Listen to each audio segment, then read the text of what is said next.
আচ্ছা, আমরা বলি এক, কিন্তু বলি একীভূত।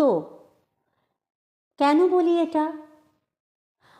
মনে করে দেখুন, আমি আগের দিন বলেছিলাম এর পরে যদি ই থাকে তাহলে শব্দের শুরুতে যে এ সেটা এ রূপে উচ্চারিত হবে। আর একীভূততে ঠিক তাই রয়েছে, এ কয় দীর্ঘই, ভয় দীর্ঘ ত। সেই জন্যেই একীভূতর আদিতে যে এ রয়েছে সেটা এ রূপে উচ্চারিত হচ্ছে। কিন্তু এক যখন উচ্চারণ করছি তখন কিন্তু শব্দের আদিতে এ রয়েছে এবং তারপরে ই বা উ, কিংবা আমি আগে যে সমস্ত নিয়মের কথা বলেছিলাম, অন্তস্থ অ, হ ইত্যাদি, এগুলো কোনোটাই নেই।